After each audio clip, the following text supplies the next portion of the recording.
যাই হোক, প্রচুর অ্যাস্থেটিক পিকচার ভিডিও এইসবই তোলা হচ্ছে।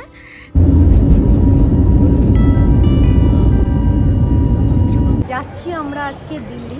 তো দিল্লি সিরিজ এখান থেকে শুরু। দিল্লিতে গরম হতে পারে, বাট ভেতরটা এত ঠান্ডা, কি বলবো, আমার কথাগুলো পুরোটাই ইকো হচ্ছে।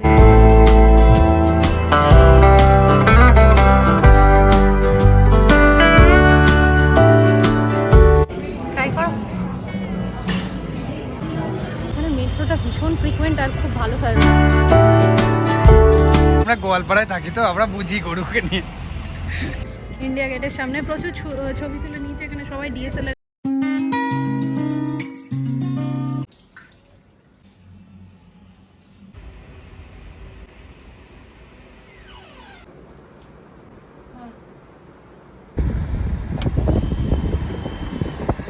গুড মর্নিং সবাইকে। আজকে সকালটা একটু অন্যরকমভাবেই শুরু।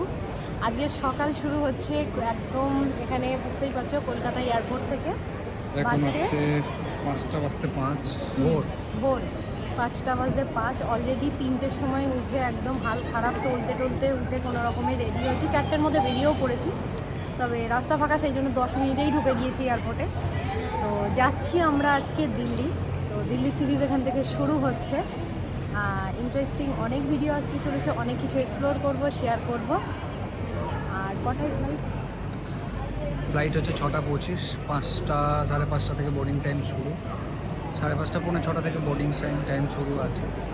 তো দেখা যাক কেমন হয়। আর নেক্সট আমাদের যে সিরিজ বলতে গেলে আমরা যাচ্ছি কিছু পারপাস কাজও আছে, প্লাস ঘোরাও হবে। তো দেখো তোমরা যে কেমন লাগবে না লাগবে। অনেকদিন পরে দুজন মিলে বেরোলাম ঘুরতে। হ্যাঁ, আমার মনে হয় তো ফ্যামিলি নিয়ে বেরোই। সেই গোয়া ট্রিপের পর আবার আফটার হানিমুন আমরা আবার এই কলকাতা মিলে, হ্যাঁ, আবার কলকাতা এয়ারপোর্টে। সেই 2 বছর আগের কথাও মনে পড়ছে। তো চলো এখান থেকে আজকে ভিডিও স্টার্ট করি।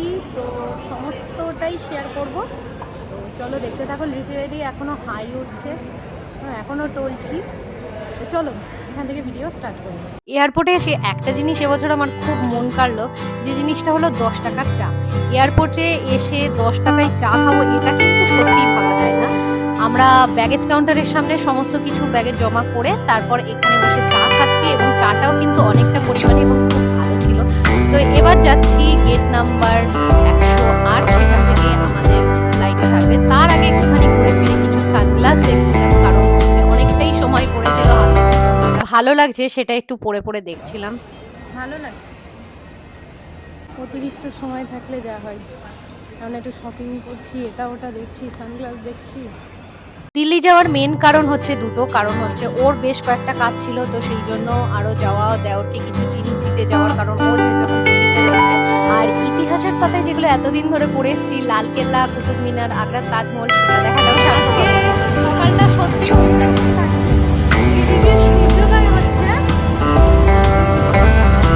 আর আমরা এই জাস্ট ফ্লাইটে 6টা এখনো বাজেনি, 6:30 নাগাদ বাজছে।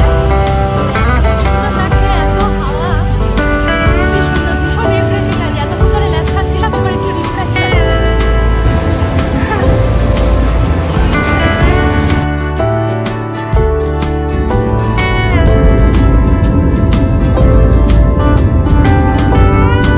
বেশিক্ষণ ফ্লাইটে বোর হতে হয়নি, কারণ 2.5 ঘন্টার মধ্যেই আমরা দিল্লি নেমে গিয়েছিলাম। তারপর লাগেজ সমস্ত কিছু কালেক্ট করে চলে গিয়েছিলাম আমরা হোটেলে। হোটেলটা ছিল আমাদের এয়ারপোর্টের একদম কাছেই, মহিপালপুরেই আমরা হোটেল নিয়েছিলাম। তো সেখানেই আমরা এতদিন থাকবো। হোটেলে চলে এসেছি, 5-10 মিনিট হয়েও গিয়েছে। বেশ গরম, তবে যখন নামলাম ফ্লাইট থেকে তখন বেশ হাওয়া ঠান্ডাই লাগছিল। তো তোমাদেরকে এক ঝলকে রুমটা দেখিয়ে দিই। এখন পরিষ্কার রয়েছে রুম। এই হচ্ছে আমাদের রুম। রুমের বাইরে থেকে একটা ছোট করে ভিউ দিয়ে দিচ্ছি।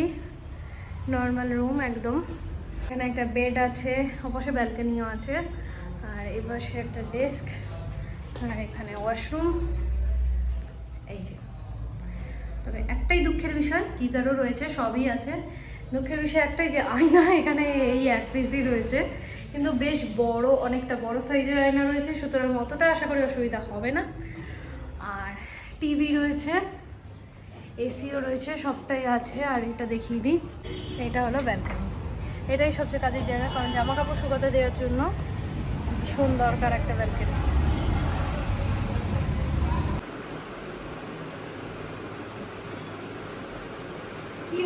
Hey everyone, good morning and welcome back to my channel from Delhi. তো আজকে আমরা বেরোচ্ছি ঘুরতে।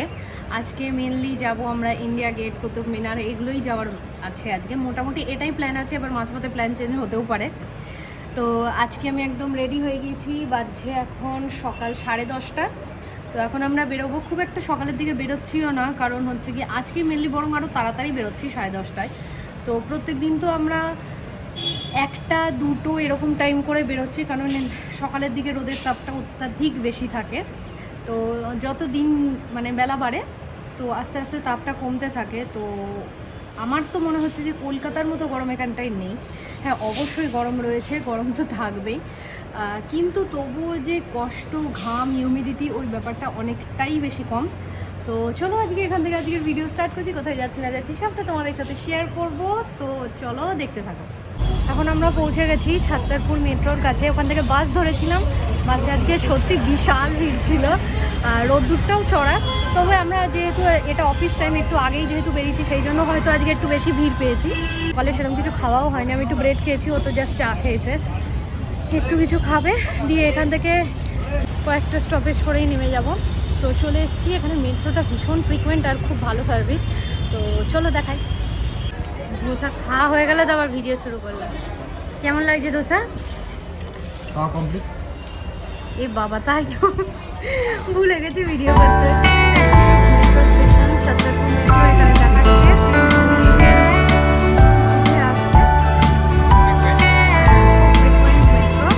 এক্ষুনি চলে আসবে, বেশিক্ষণ দাঁড়াতেও হয় না, 2 মিনিট 4 মিনিট এরকম করে ওয়েট করতে হয়। চলো যেদিক পাচ্ছি সেদিক দৌড়চ্ছে।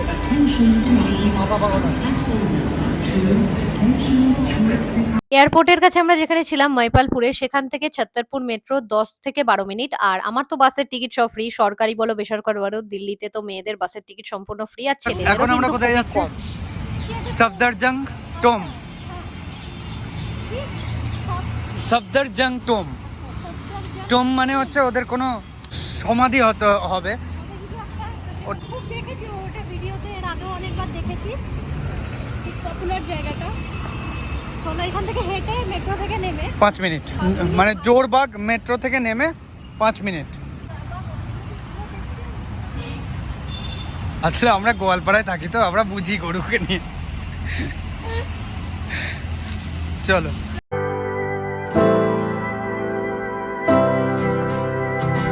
পৌঁছে গিয়েছি আমরা। হ্যাঁ, তো যাই হোক, প্রচুর অ্যাস্থেটিক পিকচার, ভিডিও এইসবই তোলা হচ্ছে, সেই জন্য আর ব্লগ করা হচ্ছে না। এই হচ্ছে বাইরে থেকে দেখতে। বহুবার অনেক সিনেমার শুটিংয়েই দেখেছি, তোমরাও নিশ্চয়ই দেখেছো। গানের শুটিংয়েও দেখেছি অনেক। এখানটায় জল থাকার কথা, তো সন্ধ্যাবেলায় পড়ে নাকি। যাই হোক, ভীষণ সুন্দর ভিউ। দিল্লিতে গরম হতে পারে, বাট ভেতরটা এত ঠান্ডা, কি বলবো, আমার কথাগুলো পুরোটাই ইকো হচ্ছে। আর এইটা মেবি কিছু একটা হবে, কবর ফবর কি আমি বুঝতে পারছি না, টম্বের ভেতরে। আর এত সুন্দর হাওয়া চলছে বাইরে, হ্যাঁ, খুব সুন্দর অ্যাস্থেটিক পিকচারও আসবে, ভিডিও আসবে, এইসবই করছি বসে। ওপরে চুনসুরকির দেয়াল, ওপরটায় চুনসুরকি, পুরোটাই চুনসুরকি, ওই দিকটা মার্বেল ছিল। আর চুনসুরকির দেয়ালে, এখনকার দেওয়ালে হাত ঘষলে সাদা সাদা ওঠে, বাট হাতেতে কিন্তু কিচ্ছু ওঠেনি। এগুলো হচ্ছে পুরোনো দিনের সেই রকমই চুনসুরকির দেয়াল। সফদরজং টোম্বকে মনে করা হয় মোগল সাম্রাজ্যের লাস্ট আর্কিটেকচার। সম্রাট সিরাজউদ্দৌলা তার বাবা সফদরজং এর উদ্দেশ্যে কিন্তু এই টোম্বটি তৈরি করেছিলেন। ভীষণ সুন্দর স্থাপত্য ভাস্কর্যের একটা অন্য ধরনের আর্কিটেকচার কিন্তু আমরা এখানে দেখতে পাচ্ছি। আর এতটাই সুন্দর, মার্বেল বলো, চুন সুরকির কাজ বলো, দুর্দান্ত সুন্দর কিন্তু কাজ। খুব ভালো করে দেখলে বোঝা যাচ্ছে যে এখানে মোগল সাম্রাজ্যের সাথে পার্সিয়ান আর্কিটেকচারের খুব সুন্দর একটা মেলবন্ধনও রয়েছে। লাল পাথর এবং মার্বেল দিয়েই কিন্তু এই পুরো টমটা তৈরি এবং ভেতরে কিন্তু কিছু কিছু জায়গায় চুন সুরকির দেওয়ালও রয়েছে। সাফদারজান টোন তো জোরবাগে রয়েছে, তো সেখান থেকে আমরা 10 মিনিটের মধ্যে কিন্তু অটো ধরে পৌঁছে গেলাম ইন্ডিয়া গেট। চলে এসেছি আমরা ইন্ডিয়া গেট। সকলেই চেনো, বলার কিচ্ছু নেই। একবার আমি ব্যাক ক্যামেরা করে ভিউটা দেখিয়ে দেব। আর পিছনে এটা কি বললো? এটা এখানে 26শে জানুয়ারি প্যারেডটা হয়। ও 26শে জানুয়ারি প্যারেড হয়, কিছু একটা হবে। তো খুব সুন্দর লাগছে, দাঁড়াও একবার ব্যাক ক্যামেরা করে দেখাচ্ছি।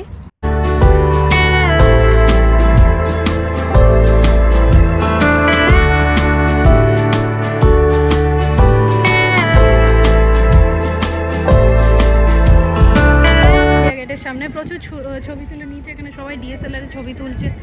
পার পিস ছবি 20 টাকা 30 টাকা, যে যেরকম পারছে নিচ্ছে। তো আমরাও তুলেছি, ডিএসএলআর যথেষ্ট ভালো ছবি তুলে দিয়েছে, তাই না? একদম দারুণ দারুণ ছবি তুলে দিয়েছে। আর এই হচ্ছে আমাদের ইন্ডিয়া গেট। আর ওইদিকে আমি যেটা বলতে পারিনি, জিজ্ঞাসা করে বললাম, এইদিকে এইটা হচ্ছে পার্লামেন্ট। এইখানে ইন্ডিয়া গেটের একদম কাছেই ছিল কিন্তু দিল্লি কনট প্লেস, মানে দিল্লি সিপি, যেটা ভীষণ সুন্দর। দেখে মনে হচ্ছে না এতটা সুন্দর টিপটপ দোকানপাট, রাস্তাঘাট দেখে মনে হচ্ছে না যে ওটা দিল্লি, দেখে মনে হচ্ছে কোনো বাইরে ফরেন কান্ট্রিতে রয়েছে। আমার তো গোয়া গোয়া ফিল লাগছিল একদম, যেন দিল্লি সিপিটা এতটাই সুন্দর। তোমরা গেলে অবশ্যই একবার ঘুরতে যাও। বিশাল বড় জনপথ মার্কেট রয়েছে, সেখানে প্রচুর ধরনের জিনিস সস্তায় সস্তায় তোমরা কিনতে পারবে। তো আমাদের যেহেতু এখন অনেকটাই দেরি হয়ে গেছে, এখন কেনাকাটার টাইম নেই, তো চলে এসেছি এখন দুপুরে লাঞ্চ করতে। অলরেডি 4টে বেজে গেছে।